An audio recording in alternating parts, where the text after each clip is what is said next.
नमस्कार दोस्तों, 3 सितंबर 2020 के एडिटोरियल डिस्कशन में आपका स्वागत है। देखते हैं कौन कौन से आर्टिकल डिस्कस करेंगे। आगे बढ़ने से पहले वही बातें, अगर इस लेक्चर की पीडीएफ चाहिए तो टेलीग्राम चैनल ज्वाइन करिए, नीचे लिंक दिया हुआ है। यूपीएससी प्रिपरेशन से रिलेटेड डाउट पूछने के लिए इंस्टाग्राम पे फॉलो कर सकते हैं। मेरे द्वारा बनाई गई और एक्स्ट्रा वीडियोस को देखने के लिए आप चैनल के मेंबर भी बन सकते हैं। अब पहला आर्टिकल है a guide to flattening the curve of economic chaos. सबसे पहले तो भैया देखिए कि इस आर्टिकल को लिखा किसने है। इस आर्टिकल को लिखा गया है जयति घोष जी ने। ये प्रोफेसर हैं इकोनॉमिक्स की जवाहरलाल नेहरू यूनिवर्सिटी। अभी एक ऐसा आर्टिकल जो कि जवाहरलाल नेहरू यूनिवर्सिटी के प्रोफेसर ने लिखा और द हिंदू में छपा, वो कभी भी प्रो गवर्नमेंट नहीं हो सकता। यहाँ पे ये गवर्नमेंट की बुराइयां कर रही हैं, बट गवर्नमेंट की बुराई करने के लिए जो इन्होंने पॉइंट्स दिए ना, बहुत ही जनरलाइज्ड पॉइंट्स है, कोई स्पेसिफिक पॉइंट्स नहीं है। बहुत ही कहते हैं ना कि एक चीज होती है जो डिटेल में घुस के चीजों को बताती है, एक चीज होती है जो ऊपर ऊपर से बात करती है। ये ऊपर ऊपर से बात करने वाला आर्टिकल है, लेकिन फिर भी क्या बोला गया है इसको मैं आपको बताऊंगा, क्योंकि ये जो जनरल कमियां हैं इनको मैं बार बार आपके सामने इसलिए बोलता हूं ताकि जब आप एग्जाम में लिखने बैठो तो आपको याद रहे। नेक्स्ट बात है victory in a long battle for equal opportunities. ये जो परमानेंट कमीशन दिया गया है वुमेन को इंडियन आर्मी में, उसके बारे में यहाँ पे बातचीत चल रही है। आर्टिकल लिखा किसने, तो ये लिखा है जैस्मीन कौर जी ने। ये रिटायर्ड विंग कमांडर हैं इंडियन एयरफोर्स में। इनके व्यू पॉइंट्स को देखेंगे। आप देखोगे इंडियन एयरफोर्स ने वुमेन ऑफिसर्स को परमानेंट कमीशन बहुत पहले दे दिया था, बट इंडियन आर्मी में नहीं दिया। उसके बहुत सी वजहें बताई गई हैं। इसमें पहले भी मैंने एडिटोरियल में डिस्कस किया, तो वो टाइम स्टैम्प आपको बताऊंगा, और इस आर्टिकल में क्या बोला गया ये भी मैं आपको बताऊंगा। नेक्स्ट है आपका ग्रिम सोवरेन टैंगल। देखिए जीएसटी रिफॉर्म्स की बात करी गई, ये बहुत ज़्यादा न्यूज़ में चल रहा है और बार बार मैं इसको डिस्कस भी करता हूँ। इसलिए डिस्कस करता हूँ क्योंकि इससे रिलेटेड जो इंपॉर्टेंट पॉइंट्स हैं वो आपके दिमाग में छप जाएं, आप उनको भूलो मत, क्योंकि बहुत इंपॉर्टेंट चीज़ है। कोऑपरेटिव फेडरलिज्म से रिलेटेड सवाल इस टॉपिक से बनेगा।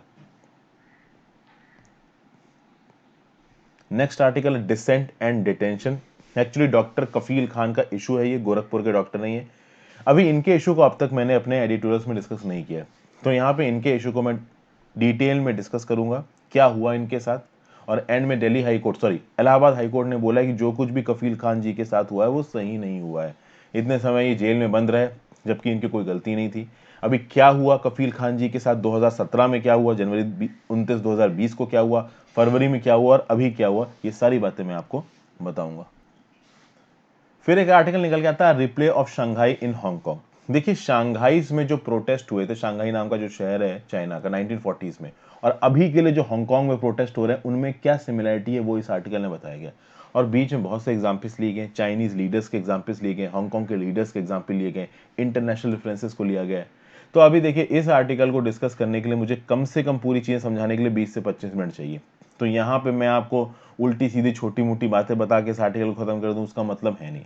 अलग से आप बोलोगे तो मैं बना दूंगा। हमारे एग्जाम्स के पर्सपेक्टिव से सीधे सीधे ये इंपॉर्टेंट नहीं है, तो यहाँ पे मैं इसको डिस्कस नहीं कर रहा। डिपेंडिंग अपॉन योर कमेंट्स मैं देखूंगा कि इसको बनाना है कि नहीं। ये नेक्स्ट आर्टिकल इंपॉर्टेंट है, हम मिस्ड अपॉर्चुनिटी। देखिए गोपाल कृष्णन कमेटी बनी थी। गोपाल कृष्णन कमेटी का काम क्या था, non personal data governance framework को देखना। अभी non personal data governance framework में गोपाल कृष्ण कमेटी क्या कर सकती थी और इसने क्या नहीं किया, जिसकी वजह से कुछ कमी रह गई किसमें, नॉन पर्सनल डाटा मैनेजमेंट में। उसके बारे में यहां पे ऑथर कुछ चीजें पॉइंट आउट करने की कोशिश कर रहा है जो कि मैं आपको समझाऊंगा। Next article one error rectified many to गो।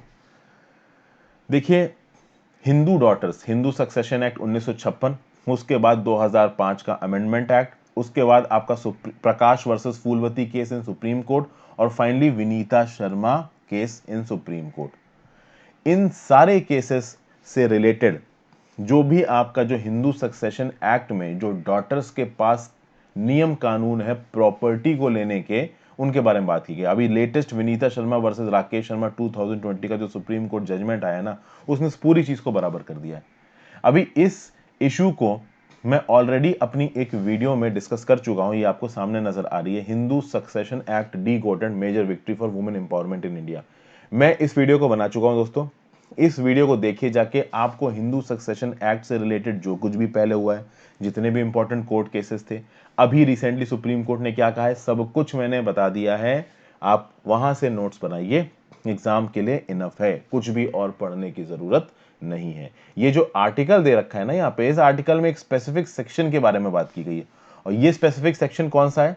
ये है आपका, एक तो है आपका सेक्शन 6 सब सेक्शन 1 2005 के अमेंडमेंट का, दूसरा सब सेक्शन 5 ऑफ सेक्शन 6। अब यहां पे ऑथर क्या कर रहे हैं कि कुछ दो स्पेसिफिक सेक्शंस को इन्वोक करके एक अपना व्यू पॉइंट दे रही है जो कि डॉटर्स के फेवर में जाता है। यानी कि जो भी लेजिस्लेटिव अमेंडमेंट्स किए गए थे इस नियम कानून में डॉटर्स के फेवर में, उन लेजिस्लेटिव अमेंडमेंट्स को जब सुप्रीम कोर्ट डेसिफर करने की बात पे आई, तो ये बात हुई कि भैया अभी से आगे के लिए अप्लाई होगा या रेट्रोस्पेक्टिवली अप्लाई होगा। जब कोई लॉ बनता है, मान लीजिए लॉ 2005 में बना, अभी 2005 में वो लॉ बना, तो या वो 2005 से एप्लीकेबल होगा, या उस लॉ में लिखा होगा कि मान लीजिए किसी आगे के टाइम 2008 से एप्लीकेबल होगा, या हो सकता है उस लॉ में लिखा हो कि भैया 2000 से एप्लीकेबल होगा। तो वो retrospective application of a law, इसके बारे में कुछ इन्फरमेंट की बात करी है यहाँ पे ऑथर ने, बट उतना जरूरी नहीं है घुसना। आपके लिए जरूरी क्या है, वो जो वीडियो मैंने बनाई है मेरे चैनल पे पड़ी हुई है, उसको हिंदू सक्सेशन एक्ट मेरे नाम के साथ यूट्यूब में सर्च मार दीजिए, आपको मिल जाएगी, उसको जरूर देख लीजिए। यूपीएससी मेंस के पर्सपेक्टिव से बहुत ज्यादा इंपॉर्टेंट है। अब चलते हैं अपने पहले आर्टिकल की तरफ, a guide to flattening the curve of economic chaos. यहाँ पे कहानी की तरह सब चीजें चलती चली जाएंगी, आपको कुछ भी दिमाग लगाने की जरूरत नहीं, क्योंकि कहीं ना कहीं इन पॉइंट्स को मैंने समझाया है पहले, आपके सामने रिवाइज करा रहा हूं ताकि आपके दिमाग में चीजें बैठ जाए।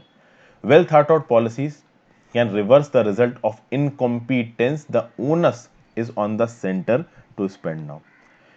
देखिए अब हमको यह पता चल गया है कि कोविड-19 के पर डे केसेस में सबसे ज्यादा हम हैं।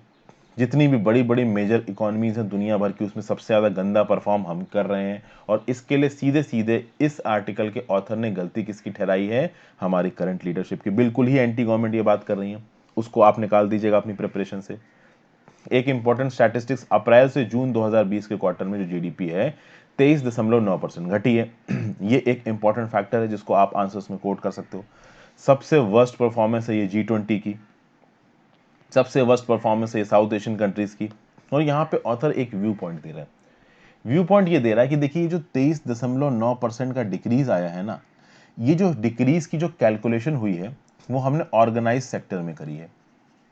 और ऑथर यहाँ पे बोल रही है कि अगर इसी तरीके के डाउनफॉल ट्रेंड को आप ऑर्गेनाइज्ड अनऑर्गेनाइज सेक्टर में देखते हो, तो देखिए अनऑर्गेनाइज सेक्टर की जो रिपोर्टिंग होती है वो प्रॉपर नहीं होती है।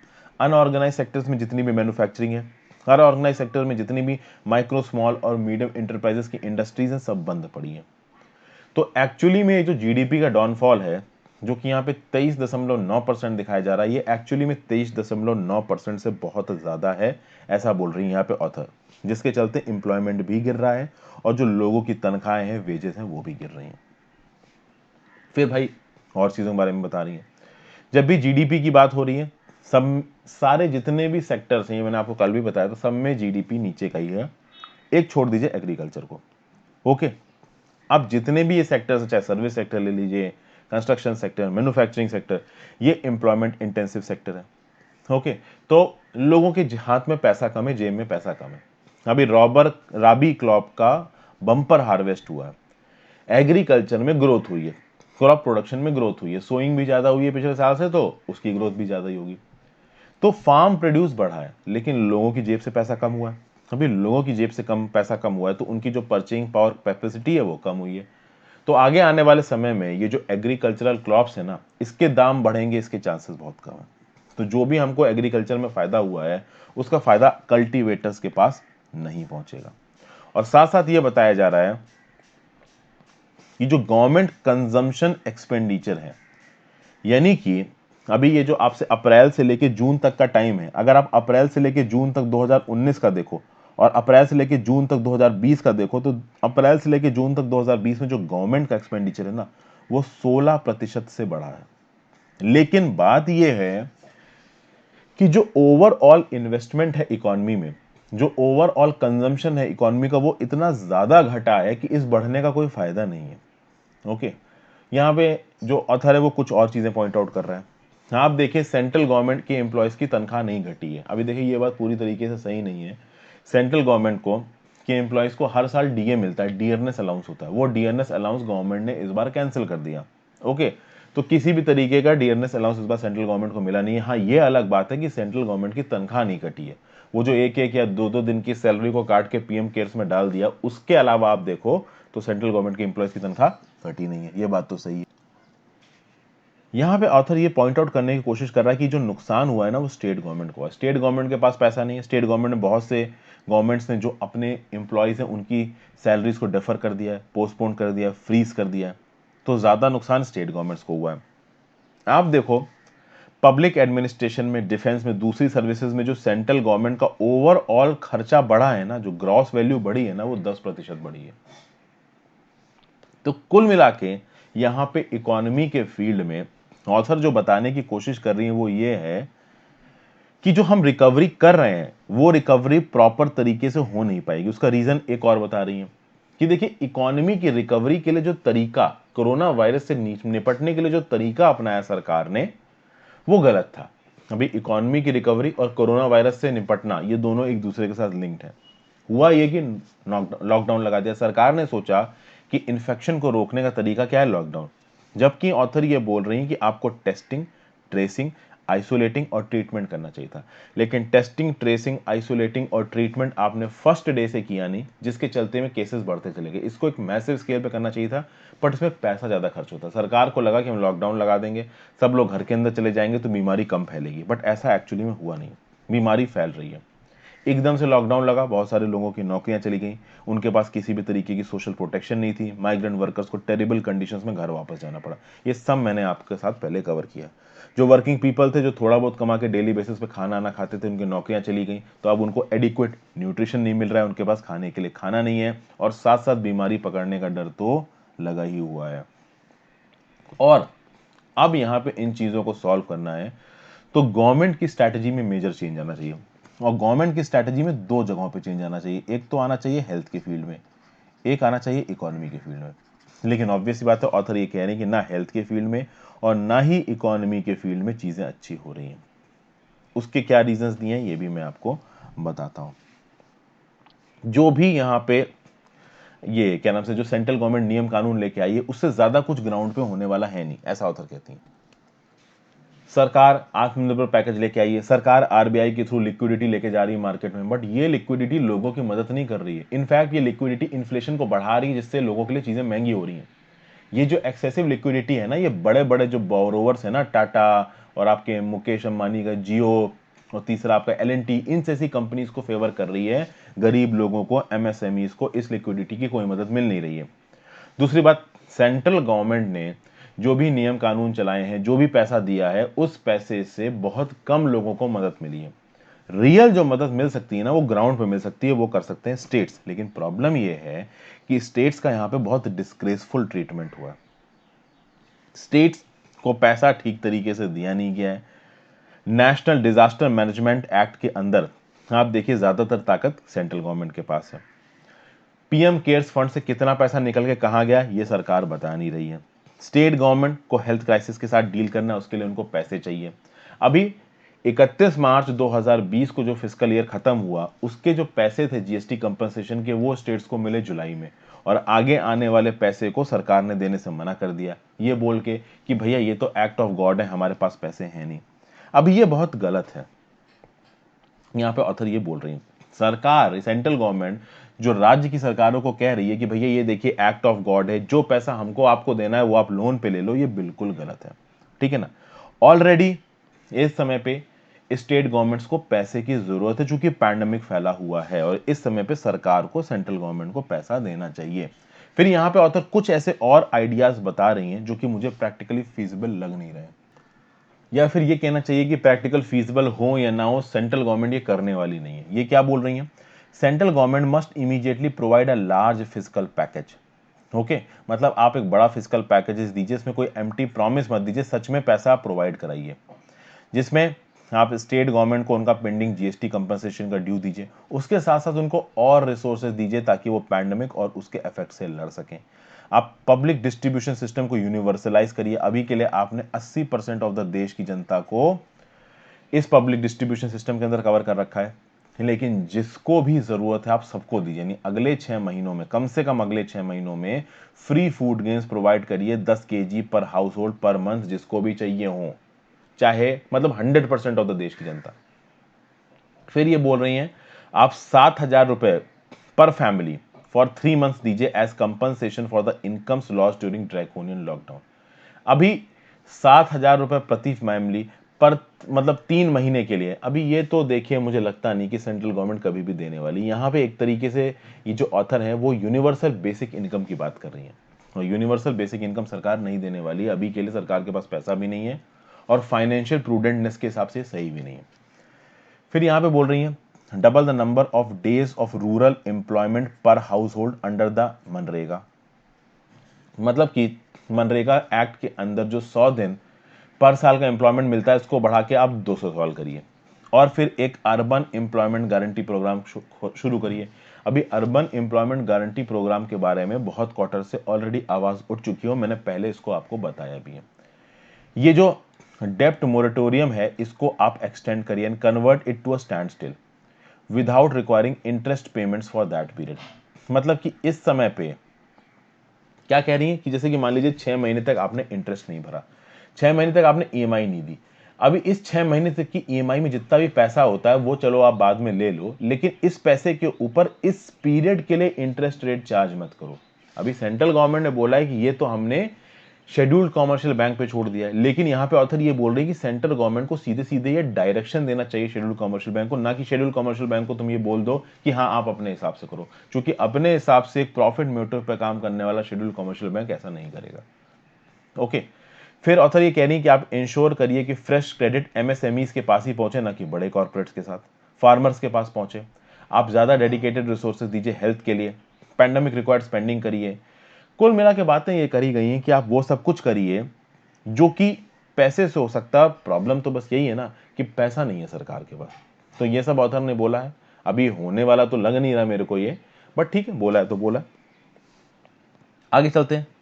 नेक्स्ट है victory in a long battle for equal opportunities with the grant of permanent commission women officers of the Indian army will have clarity on their career path.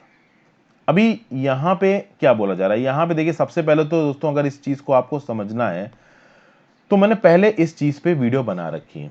आप एक काम करो, 25 जुलाई 2020 के एडिटोरियल पे जाइए और उस पे जाइए टाइम स्टैम्प 20 मिनट्स 55 सेकेंड्स पे। वहां पे मैंने इस इशू को पहले डिस्कस किया है, तो वो जाके एक बार देख लीजिए, आपको हल्का फुल्का आइडिया लग जाएगा। जब ये न्यूज निकल के आई थी ना, जब सरकार ने इस चीज को लागू किया था जुलाई में, तभी मैंने इस चीज को आपके साथ डिस्कस किया था। अब यहां पे थोड़ा बहुत जो आर्टिकल में बताया जा रहा है उसकी बात भी कर लेते हैं। ये जो साल है 2020, ये एक लैंडमार्क है इंडियन मिलिट्री हिस्ट्री में। बहुत सालों तक इस साल को याद किया जाएगा। इस साल में 17 फरवरी को सुप्रीम कोर्ट ने एक रूलिंग दी और उस रूलिंग के अनुसार वुमेन को एक परमिशन दे दी गई कि वो एज परमानेंट कमीशन्ड ऑफिसर्स काम कर सकती हैं 10 combat support arms and services of the Indian army में। इसके बारे में पहले बता चुका हूं। सुप्रीम कोर्ट ने यह बोला है कि अभी तक आपने वुमेन ऑफिसर्स को जो कमांड अपॉइंटमेंट देने से मना किया है उसको बंद करिए। मतलब कहने मतलब पहले क्या था कि इंडियन आर्मी में एक मतलब सेंट्रल गवर्नमेंट ने एक लॉजिक दिया था सुप्रीम कोर्ट के सामने। सेंट्रल गवर्नमेंट ने बोला कि देखिए ये जो आर्म्ड फोर्सेस हैं, यहाँ पे जो नीचे के जो आदमी है उनको मेल ऑफिसर से ऑर्डर लेने की आदत लगी है, एक फीमेल ऑफिसर से वो ऑर्डर नहीं ले पाएंगे। इसीलिए अगर हम वुमेन को परमानेंट कमीशन देते भी हैं तो हम उनको कमांड पोजीशंस नहीं दे सकते। सुप्रीम कोर्ट ने बोला ये गलत है, अगर आप परमानेंट कमीशन दे रहे हो तो आपको ये कमांड पोजीशन भी देनी चाहिए। तो क्या बोला, the supreme court also directed central government to rescind the embargo on command appointments for women officers. मैं आपको कमांड अपॉइंटमेंट्स थोड़ा और अच्छी तरीके से समझाता हूं अगर यहां पे समझ में ना आ रहा हो। जैसे कि आप सिविल सर्विसेज का एग्जाम देते हैं, आईपीएस आईएएस। अभी इंडियन एडमिनिस्ट्रेटिव सर्विसेज में एक लड़का लड़की दोनों सेलेक्ट हो सकते हैं। अभी लड़की डिस्ट्रिक्ट मजिस्ट्रेट बनेगी तो जितने भी नीचे के एम्प्लॉयज हैं वो उस लड़की की बात मानेंगे, ठीक है। आर्मी में बोला जाता है कि इस तरीके की जो कमांड पोस्ट होती है ना आर्मी में, इसमें मेल ऑफिसर्स को बैठना चाहिए, क्योंकि अगर इसमें ऊपर आके फीमेल ऑफिसर्स बैठ गई तो इस तरीके का कोई भी सेटअप पहले हुआ नहीं है, तो जो नीचे के ऑफिसर्स हैं वो शायद उस वुमेन की कमांड ना ले पाए। इस तरीके का कुछ लॉजिक दिया था गवर्नमेंट ने, सुप्रीम कोर्ट ने इस लॉजिक को नकार दिया। ओके, तो जब सुप्रीम कोर्ट ने फरवरी में सेंट्रल गवर्नमेंट को यह बोल दिया कि भैया परमानेंट कमीशन दो इन वुमेन ये वुमेन आर्मी ऑफिसर्स को, और साथ साथ आप वुमेन ऑफिसर्स को कमांड अपॉइंटमेंट्स भी दो। तो फाइनली आप देखोगे कि जुलाई में एक नोटिफिकेशन इशू हुआ जिसको मैंने डिस्कस किया था और गवर्नमेंट ने फॉर्मल सैंक्शन दे दिया है offering permanent commission to women officers of the Indian army. 27 साल तक स्ट्रगल किया है इन वुमेन आर्म्ड फोर्सेस की जो ऑफिसर्स हैं उन्होंने अपने आप को ये हक देने के लिए।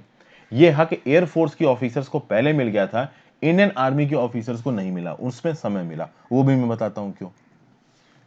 देखिए कहानी शुरू होती है 1992 से।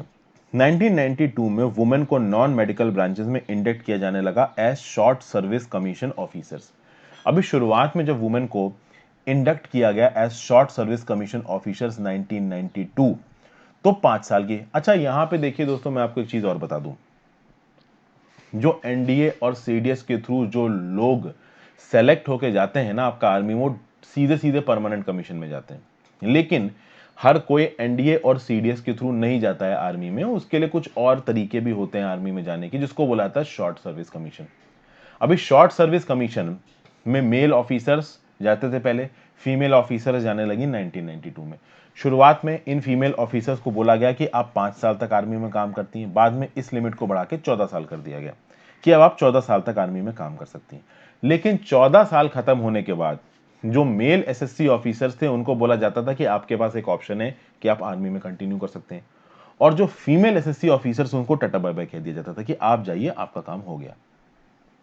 ये चीज डिस्क्रिमिनेटरी थी, इसीलिए बहुत सारी वुमेन ऑफिसर्स ने, इंडियन एयरफोर्स के ऑफिसर्स ने भी और इंडियन आर्मी के ऑफिसर्स ने भी दिल्ली हाई कोर्ट में पिटीशन फाइल की। इस आर्टिकल की जो लेखिका है आपकी जैस्मीन कौरजी, जैस्मीन कौरजी ने भी एक केस फाइल किया था जिसका नाम था jasmine Kaur's versus union of India 2009 में। 2010 में आप देखोगे कि एयरफोर्स में जो वुमेन ऑफिसर्स थी उनको परमानेंट कमीशन मिल गया। लेकिन बात यह थी कि इंडियन आर्मी में जो परमानेंट कमीशन मिलने की बात थी ना, वो लटक गई। इंडियन एयरफोर्स ने तो अपनी एसएससी वुमेन ऑफिसर्स को परमानेंट कमीशन दे दिया, लेकिन इंडियन आर्मी अभी भी हिचकिचा रही थी अपनी वुमेन ऑफिसर्स को परमानेंट कमीशन देने की। तो इंडियन आर्मी चली गई सुप्रीम कोर्ट में। उन्होंने बोला कि देखिए, आर्मी में काम करने में एक पिक्यूलियर सर्विस कंडीशन होती है, ऑपरेशनल रिक्वायरमेंट्स बहुत मुश्किल होती हैं, तो यहां पे कमांड पोजीशन में एक वुमेन को बैठाना थोड़ा मुश्किल है। तो बहुत सारे पॉइंट्स यहां पे रखे गए। ये कौन कौन से पॉइंट्स थे ये मैंने अपने उस एडिटोरियल में डिस्कस किए, आप एडिटोरियल में जाके देख सकते हो। फाइनली 2019 में भी गवर्नमेंट ऑफ इंडिया ने डिफेंड किया इस बात को सुप्रीम कोर्ट ने, लेकिन फाइनली फरवरी में सुप्रीम कोर्ट ने ये जो डिसीजन है वो किसके फेवर में दिया है, वुमेन के फेवर में दिया है। अभी के लिए बहुत अच्छी चीज है, मैं बताता हूं क्यों। क्योंकि 14 ईयर्स के बाद एक वुमेन एक्चुअली में क्या करेगी, इस बात पे एक बहुत बड़ा सवाल था। अब उनका दिमाग एकदम क्लियर है, वो अपने कैरियर को डिसाइड कर सकती हैं। 14 साल बाद उनके पास एक चॉइस रहेगी कि वो या तो कंटिन्यू करें, अगर वो कंटिन्यू नहीं करना चाहें तो वो ना करें। अब वो उनकी चॉइस है, पहले तो उनको कोई चॉइस ही नहीं दी गई थी, पहले उनसे सीधे 14 साल बाद बोल दिया जाता था आप जाओ। फिर यहां पे इंडियन आर्मी और एयरफोर्स के बीच में जो डिस्क्रिमिनेशन है, डिस्क्रिमिनेशन तो नहीं बोलना चाहिए, जो डिफरेंस है वो कम होगा। जैसे कि आप देखोगे इंडियन एयरफोर्स में 13% वुमेन ऑफिसर्स हैं ऑफिसर कैडर में, वहीं पे इंडियन आर्मी में केवल 3.29% वुमेन ऑफिसर्स हैं ऑफिसर कैडर में। तो 13% women officers in Indian air force और 3.29% इन इंडियन आर्मी, ये जो डिफरेंस है वो कम होगा। प्लस कमांड रोल्स में वुमेन ऑफिसर्स को पोस्टिंग मिलेगी, कैरियर पोस्टिंग्स मिलेगी।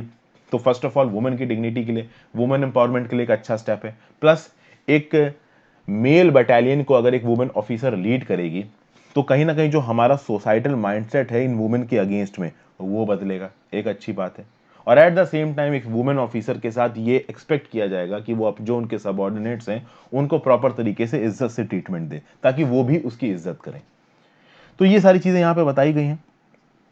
फिर वॉरफेयर के तरीकों को भी यहां पे पॉइंट आउट किया जैस्मीन कौर जी ने। जैस्मीन कौर जी बोलती हैं कि देखिए, आज की डेट में जो लड़ाई का तरीका है वो लड़ाई का तरीका बदल रहा है। अभी इंडियन आर्मी में वुमेन ऑफिसर्स को कॉम्बैट पोजीशन, कमांड पोजीशन क्यों नहीं दी जा रही है कि मान लीजिए वॉरफेयर में कोई एक लेडी ऑफिसर कैप्चर कर ली जाती है पाकिस्तान की फोर्सेस के द्वारा, चाइना के फोर्सेस के द्वारा, तो उसके बाद क्या किया जाएगा। तो यहां पे कुछ पॉइंट्स दे रही जस्मीन कौर जी, वो बोल रही कि आज का जो डिजिटल वॉरफेयर है, आज का जो वॉरफेयर वो बहुत डिजिटल हो गया, बहुत अलग हो गया। तो उसमें इस तरीके की चीजें के जो चांसेस है वो बहुत कम है। अभी कहीं ना कहीं ये जो माइंडसेट है कि एक वुमेन ऑफिसर कैप्चर कर ली जाएगी, एनिमी के द्वारा। ये माइंडसेट थोड़ा पैट्रियार्चल है, पुराना है। जब भी एक आर्म्ड फोर्सेस का पर्सन, चाहे वो मैन हो चाहे वो वुमेन हो, जब भी वो आर्मी में इनरोल करता है, उसको उसके नुकसान उसी दिन पता होते हैं। उसको उसकी दिन ही पता होता है कि कॉम्बैट फील्ड में उसकी मौत हो सकती है। तो जो भी वुमेन यहाँ पे ज्वाइन कर रही है, वो इस चीज को ध्यान में रखते हुए ज्वाइन कर रही है। अभी यहाँ पे कुछ और कंट्रीज का एग्जांपल दिया गया। यूनाइटेड किंगडम और यूनाइटेड स्टेट्स की जो आर्मी है, उसमें जो कोर कॉम्बैट पोजीशन होती है, वहां पे वुमेन को नहीं, मैन को ही डिप्लॉय किया जाता है। लेकिन अगर आप इजरायली डिफेंस फोर्सेस को देखोगे, तो उसमें कोर कॉम्बैट पोजीशंस में भी वुमेन डिप्लॉय की गई है। कहीं ना कहीं इंडिया भी इजराइल की तरफ बढ़ रहा है, ऐसा जैस्मीन कौर जी बोल रही है। और एंड में जैस्मीन कौर जी एक और बात को पॉइंट आउट करती है कि आप वुमेन को एसएससी में इंक्लूड कर रहे हैं, एसएससी के थ्रू रिक्रूटमेंट हो रहा है, लेकिन क्या सीधा सीधा परमानेंट कमीशन नहीं मिल सकता वुमेन को? मतलब कि जब सीडीएस की रिक्रूटमेंट होती है, जब एनडीए की रिक्रूटमेंट होती है, इस सीडीएस एनडीए की रिक्रूटमेंट में आईएमए में या फिर नेशनल डिफेंस एकेडमी में सिर्फ बॉयज ही जाते हैं, मेन ही जाते हैं, वुमेन नहीं जाती, तो क्या वहां पे वुमेन ऑफिसर्स का रिक्रूटमेंट सीधे सीधे शुरू नहीं हो सकता? इस बात को यहाँ पे ऑथर ने पॉइंट आउट किया। तो ये था इसका एनालिसिस। चलते हैं अपने अगले आर्टिकल की तरफ, और अगला आर्टिकल है grim sovereign tangle, GST reforms should not fall victim to the trust deficit from the compensation standoff. भैया जीएसटी को लेके काफी तगड़ी पॉलिटिक्स चल रही है। जीएसटी को बड़े मुश्किल से लागू किया गया हमारे देश में with the slogan of one nation one tax, लेकिन अभी के लिए इसके सामने एक क्राइसिस है। देखिए, जीएसटी कंपनसेशन में नहीं, जीएसटी के इंप्लीमेंटेशन में बहुत सारे स्टेट्स के टैक्सेस को सेंटर में ले लिया गया। अभी के लिए क्या है कि जीएसटी कलेक्शंस कम हो रहे हैं, कलेक्शन तो कम नहीं हो रहे हैं, लेकिन आप ये बोलो कि जो कंपनसेशन सेस आता है, जिसके चलते सरकार ने बोला था कि हाँ भाई, आपका जो भी नुकसान होगा टैक्सेस का, वो हम आपको दे देंगे। अभी के लिए कहा जा रहा है कि स्टेट गवर्नमेंट को कितना पैसा देना था साल में, 3 लाख करोड़, लेकिन कंपनसेशन सेस में कितना आ रहा है, 65,000 करोड़। तो बाकी 2,35,000 करोड़ हम आपको दे नहीं पाएंगे। तो आप एक काम करो, या तो 97,000 करोड़ ले लो कम इंटरेस्ट रेट पे आरबीआई से, जिसमें हम आपको 0.5% का रिलैक्सेशन भी दे देंगे एफआरबीएम के अंदर बोरोइंग पे, या फिर आप 2,35,000 करोड़ ले लो एक, कहते हैं ना कि रीजन इंटरेस्ट रेट पे। अभी यहां पे ऑथर ये बोल रहा है कि देखिए, कोऑपरेटिव फेडरलिज्म की जो बेसिक्स हैं वो ये बोलते हैं कि ट्रस्ट होना चाहिए दोनों साइड्स में। एक ट्रस्ट के दम पे स्टेट्स ने अपनी टैक्सिंग पावर सेंटर को दी थी, और उस ट्रस्ट को सेंटर को बना के रखना चाहिए, क्योंकि आगे आने वाले समय में इस जीएसटी के फॉर्मूले में बहुत से चेंजेस होने हैं। और अगर इस तरीके की चीजें सेंट्रल गवर्नमेंट करेगी, तो आगे आने वाले समय में अगर जीएसटी काउंसिल में कोई अमेंडमेंट पास कराना है, जीएसटी काउंसिल में कोई चेंजेस करने हैं, तो उसमें फिर स्टेट गवर्नमेंट सेंटर का सपोर्ट नहीं करेगी। कहीं ना कहीं हमें अपनी इकोनॉमी को बूम करने के लिए, अपने बिजनेसेस को इंटरनेशनली कॉम्पिटिटिव करने के लिए जीएसटी का एफिशिएंट इंप्लीमेंटेशन जरूरी है, और वो सेंट्रल गवर्नमेंट अकेले नहीं कर सकती, उसमें स्टेट गवर्नमेंट की मदद की जरूरत है। तो अभी के लिए सबसे पहले तो जो चीज प्रॉमिस की थी सेंट्रल गवर्नमेंट ने स्टेट गवर्नमेंट को, वो उनको देनी ही चाहिए। यहाँ पे ऑलरेडी एक टसल की स्थिति बनती नजर आ रही है। बहुत सारी स्टेट गवर्नमेंट जैसे कि तमिलनाडु सीधे सीधे बोल चुकी है कि ये जो सेंटर का डिसीजन है पैंडेमिक के दौरान पैसे ना देने का, ये बिल्कुल सही नहीं है, ये ट्रस्ट को कम कर रहा है, और इससे आगे आने वाले समय में चीजें अच्छी होंगी नहीं। तो छोटा सा व्यू पॉइंट था, छोटे से व्यू पॉइंट की तरह मैंने आपको बता दिया। जो स्टैटिस्टिक्स थी, 3 लाख करोड़, 97,000 करोड़, 2,35,000 करोड़, ये आपके दिमाग में छप जानी चाहिए। मेन चीज ये है। अब हम लोग आते हैं कफील खान वाले इशू पे। कफील खान वाला जो इशू है दोस्तों, ये काफी बड़ा है। बड़ा कैसे है? 2017 की बात है। 2017 में बाबा राघव दास मेडिकल कॉलेज हॉस्पिटल है गोरखपुर में, वहां पे कुछ बच्चों की मौत हो गई। रीजन क्या बताया गया कि ऑक्सीजन सिलेंडर्स की कमी थी हॉस्पिटल में। इसके लिए रिस्पॉन्सिबल किसको ठहराया गया? तो रिस्पॉन्सिबल ठहराया गया मिस्टर खान को। इनको सस्पेंड कर दिया गया 2017 में, जब ये इशू हुआ। कहां पे? गोरखपुर में। कहां पे हुआ था ये इशू? बाबा राघव दास मेडिकल कॉलेज। ठीक है। अभी उसके बाद क्या हुआ है दोस्तों, कि बीच में बहुत सी प्रॉब्लम्स हुई। इनके मेडिकल का जो ये था, आपका प्रैक्टिस का जो सर्टिफिकेट था, उसको बंद कर दिया। फिर बाद में ये देखा गया कि कफील खान जी प्राइवेट प्रैक्टिस कर रहे हैं। अभी सरकारी तनख्वाह आनी बंद होगी तो कुछ तो करना है ना पेट पालने के लिए, तो उसके चक्कर में भी इनको अरेस्ट किया गया। कहीं ना कहीं ऐसा दिखने में आ रहा है कि जो गवर्नमेंट थी वो इनसे चिड़ी हुई थी। फिर हुआ ये कि लास्ट दिसंबर, यानी दिसंबर 2019 में अलीगढ़ मुस्लिम यूनिवर्सिटी के बच्चों को एड्रेस कर रहे थे कफील खान जी, और उस एड्रेस करने के दौरान उन्होंने क्रिटिसिज्म किया सिटीजनशिप अमेंडमेंट एक्ट का, और ये बोला गया कि ये जो क्रिटिसिज्म था ये डिस्क्रिमिनेटरी नेचर का था। ये किसने बोला? सरकार ने। अभी इस क्रिटिसिज्म में कफील खान जी ने क्या बोला सिटीजनशिप अमेंडमेंट एक्ट के अगेंस्ट, ये मैंने भी नहीं सुना है, ठीक है। सरकार ने ये बोला कि जो कुछ भी कफील खान जी ने बोला है ये डिस्क्रिमिनेटरी नेचर का है, अलीगढ़ में अनरेस्ट फैलाने की कोशिश कर रहे हैं, पब्लिक पीस को तोड़ने की कोशिश कर रहे हैं कफील खान जी। तो डिस्ट्रिक्ट मजिस्ट्रेट ऑफ अलीगढ़ ने एक ऑर्डर पास किया और नेशनल सिक्योरिटी एक्ट के अंदर इनको अरेस्ट कर लिया गया। अच्छा, एक और चीज, शुरू में जो डीएम अलीगढ़ ने ऑर्डर पास किया था वो नेशनल सिक्योरिटी एक्ट के अंदर पास नहीं किया था। डीएम अलीगढ़ ने ऑर्डर इसलिए पास किया था कि भैया देखिए, सिटीजनशिप अमेंडमेंट एक्ट के अगेंस्ट स्कैदिंग क्रिटिसिज्म कर रहे हैं और कुछ ऐसे भड़काऊ बातें बोली गई हैं जिससे अलीगढ़ का पीस बिगड़ सकता है। तो अलीगढ़ का पीस ना बिगड़ जाए इसलिए डीएम अलीगढ़ ने इनके अरेस्ट ऑर्डर इशू कर दिए गए और इनको अरेस्ट कर लिया गया 29 जनवरी 2020 को। चलिए, अभी 29 जनवरी 2020 को आप अरेस्ट करोगे तो नेक्स्ट प्रोसेस क्या है कि आपको चीफ जुडिशियल मजिस्ट्रेट के कोर्ट में ले जाया जाएगा। कफील खान जी को चीफ जुडिशियल मजिस्ट्रेट के कोर्ट में ले जाया गया और उन्होंने, उस कोर्ट ने इनको बेल ग्रांट कर दी। ये छूट गए कफील खान। सरकार को गुस्सा आया कि बेल कैसे मिल गई। फिर सरकार ने जैसे ही बेल मिली उसके बाद सरकार ने क्या इन्वोक किया? National security act. अभी उस बंदे ने दिसंबर 2019 में स्पीच दी थी। अगर उसने उस स्पीच में कुछ गलत कहा था तो आपको नेशनल सिक्योरिटी एक्ट उसी समय इंपोज करना चाहिए था। आपने उस समय तो नेशनल सिक्योरिटी एक्ट इंपोज किया नहीं। आपने इंपोज कब किया? जब उस पर्टिकुलर पर्सन को चीफ जुडिशियल मजिस्ट्रेट के कोर्ट ने छोड़ दिया, ठीक है ना। तो कुल मिला के बात यह है कि अगर नेशनल सिक्योरिटी एक्ट था तो उसकी स्पीच के बाद तुरंत आपको नेशनल सिक्योरिटी एक्ट के अंदर अरेस्ट करना चाहिए था, वो आपने किया नहीं। पहले डिस्ट्रिक्ट मजिस्ट्रेट अलीगढ़ ने ऑर्डर इशू किए, अरेस्ट किया। चीफ जुडिशियल कोर्ट ने जब कफील खान को छोड़ दिया उसके बाद आप नेशनल सिक्योरिटी एक्ट लगा रहे हो, मतलब आप किसी ना किसी तरीके से मिस्टर कफील खान को पकड़ के जेल में रखने की कोशिश कर रहे हो। और उसके बाद 6-7 महीने फिर कफील खान जी जेल में रहे। इलाहाबाद हाईकोर्ट में ये केस किया और इलाहाबाद हाईकोर्ट में 42 पेज का ऑर्डर आया है और ये बोला गया है कि ये जो डिटेंशन किया है ना आपने कफील खान जी का 13 फरवरी 2020 को अंडर नेशनल सिक्योरिटी एक्ट, ये गलत है। बेल मिलने के बाद आपने एनएसए लगा दिया और उनको अरेस्ट करके जेल में डाल दिया, बेचारे 6 महीने से जेल में पड़े हुए हैं, ये गलत है, दिस इज रॉन्ग। और अब कफील खान को छोड़ दिया जाएगा। अभी बात यहां पे ये निकल के आती है कि फर्स्ट ऑफ ऑल 2017 से ही ऐसा कुछ समझ में आ रहा है कि जो रूलिंग गवर्नमेंट है और कफील खान जी के बीच के जो रिश्ते हैं वो कुछ गड़बड़ाते से दिख रहे हैं। 2017 में इनको वो जो हॉस्पिटल वाला कांड हुआ था जिसमें बच्चों की मौत हो गई थी, वहां पे चार्जेस ऑफ नेग्लिजेंस और करप्शन के चलते अरेस्ट किया गया था, इनको सस्पेंड किया गया। बाद में ये प्राइवेट प्रैक्टिस करते पकड़े गए, इन्होंने बोला मैं क्या करूं, मैं खाना पीना कैसे खाऊं, सरकार ने इनको जेल में डाल दिया, फिर ये छोड़े गए। तो कुल मिला के फिर आप बाद में देखेंगे कि अलीगढ़ मुस्लिम यूनिवर्सिटी में जाके इन्होंने स्टेटमेंट दिया।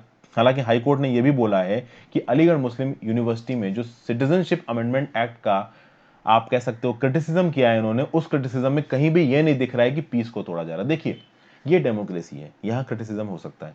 आप क्रिटिसिज्म किस तरीके से कर रहे हो यह जरूरी है जानना।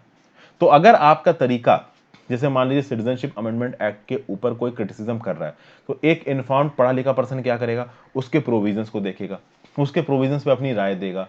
उसके प्रोविजंस पे अपनी राय किस हिसाब से देगा? कॉन्स्टिट्यूशनल आर्टिकल्स के हिसाब से कि भाई देखिए हमारे संविधान में ये लिखा है, हमारे संविधान के इन इन प्रावधानों के हिसाब से ये चीजें नहीं हो सकती, तो ये गलत है। ये होता है एक इन्फॉर्म्ड सिटीजन का क्रिटिसिज्म। एक होता है कि एक मुस्लिम बाइगॉट क्या बोलेगा कि हमारे धर्म को डरा रहे हैं, हमारे धर्म को मार रहे हैं, हमको उठ के खड़े हो जाना, ये होता है डिस्क्रिमिनेटरी भाषण। तो कोई डिस्क्रिमिनेटरी भाषण दे रहा है, सच में पीस को बुरा कर रहा है, तो आप उसको पकड़ो। जो नॉर्मल प्रोविजंस के हिसाब से अपनी बात बोल रहा है उसको क्यों पकड़ रहे हो? तो ये सब बातें यहां पे इलाहाबाद हाईकोर्ट ने बोली है। ओके, तो ये कफील खान जी का इशू था। यहां पे एक और चीज फैसेट निकल के आता है कि जो मिस्टर कफील खान है इनको फाइनली इलाहाबाद हाईकोर्ट ने छोड़ तो दिया है, लेकिन बहुत मेंटल प्रताड़ना मिली होगी। 7 महीने ये बिना बात जेल में रहे, अभी उसका हर्जाना कौन भरेगा? ये एक बहुत बड़ी चीज है। आगे बात करते हैं। A missed opportunity. The Gopal Krishnan Committee report does not adequately address governance frameworks around government data sets.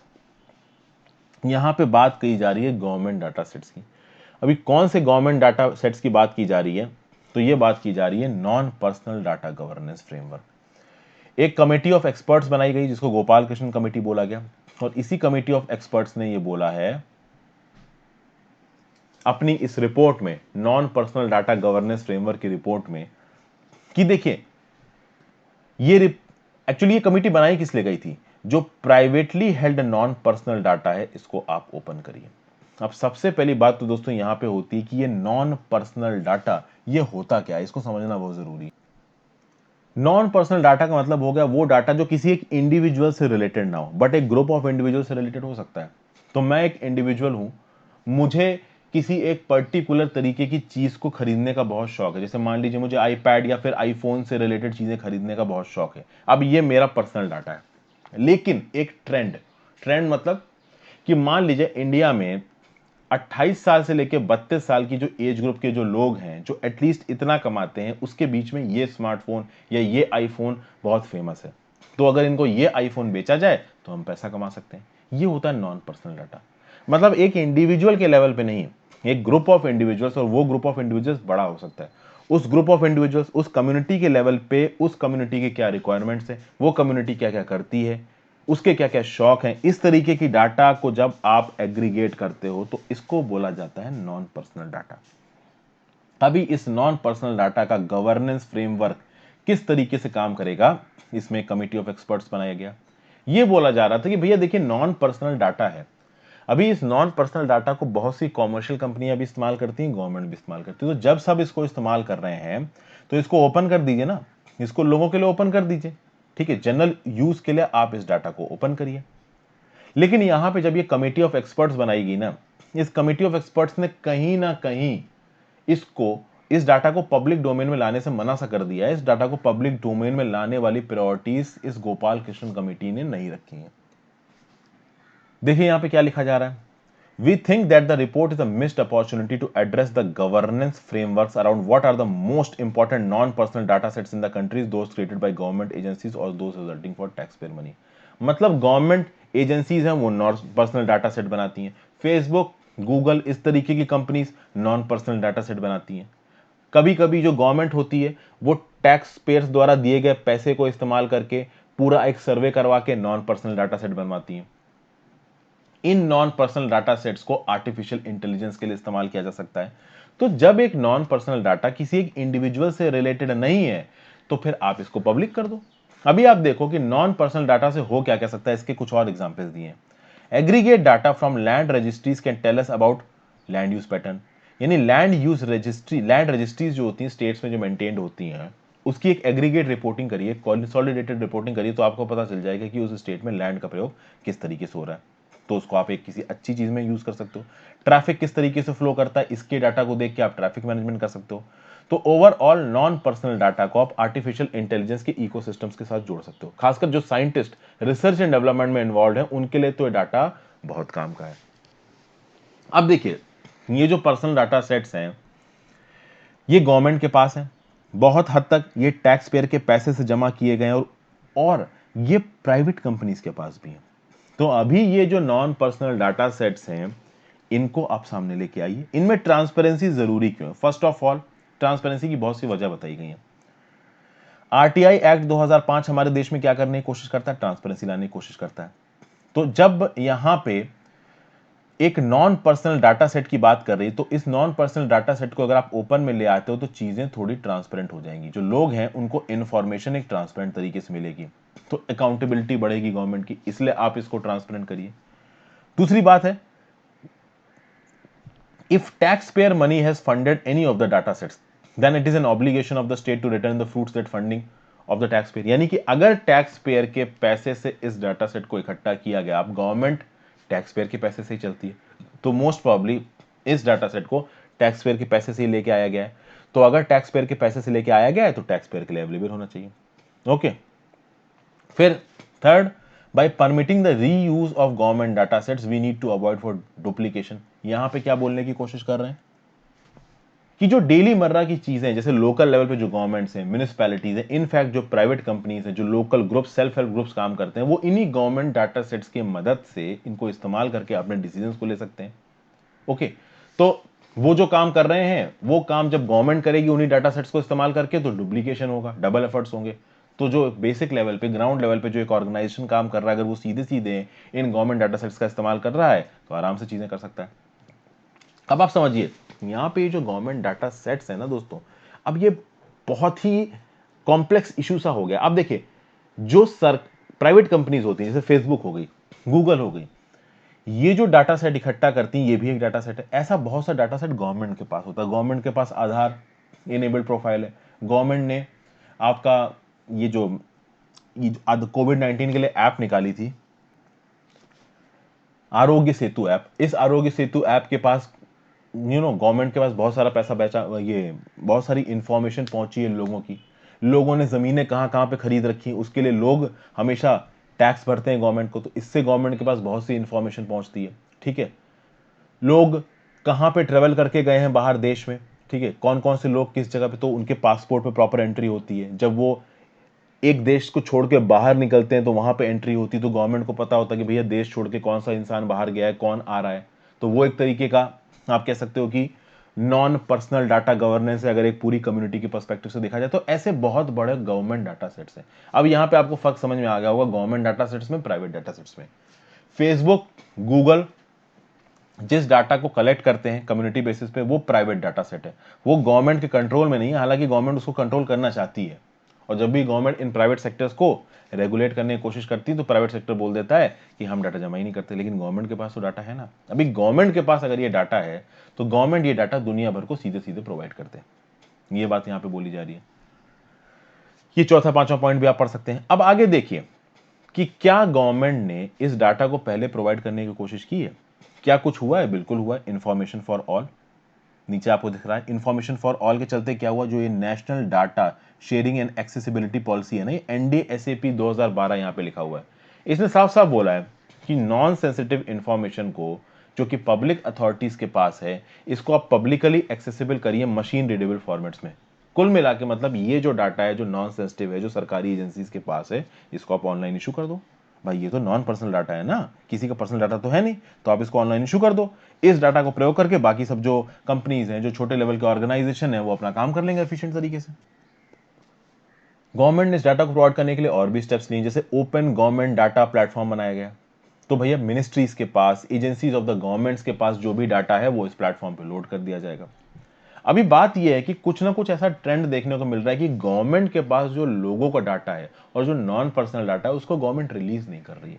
अभी ऐसा क्यों नहीं कर रही है गवर्नमेंट, उसका एक रीजन ये बताया जा रहा है कि गवर्नमेंट अपने हाथ में ताकत को कंसंट्रेट करना चाहती है। अगर इस तरीके का डाटा ओपन डोमेन में आ जाएगा तो फिर गवर्नमेंट से सवाल पूछे जाएंगे बहुत सारे फील्ड्स में। उन सवालों को गवर्नमेंट अवॉइड करना चाहती है। जितना ज्यादा आप गवर्नेंस में ट्रांसपेरेंसी लेके जाओगे ना, उतना ही ज्यादा आपके ऊपर चेक आ जाएगा लोगों का, खासकर डेमोक्रेसी में। प्राइवेट कंपनीज यही तो करती हैं। अभी प्राइवेट कंपनी से पूछा जाता है आपने कितना डाटा इकट्ठा किया है, तो प्राइवेट कंपनी क्या बोलेगी, भैया हम तो डाटा स्टोर करते नहीं है, हम तो लोकल लॉस का वो करते हैं। लेकिन गवर्नमेंट तो डाटा स्टोर करती है ना। तो गवर्नमेंट वाला नॉन सेंसिटिव डाटा को यहाँ पे रिलीज करने की बात की जा रही है, लेकिन गवर्नमेंट वो करना नहीं चाहती है, क्योंकि उससे वो आंसरेबल हो जाएगी। ओके, और आंसरेबल कोई गवर्नमेंट होना नहीं चाहती, अपनी ताकत को वो कम नहीं करना चाहती, खासकर डिस्क्रिशनरी ताकत को। तो ये था पूरा analysis. Thank you for watching दोस्तों, have a great day, good bye.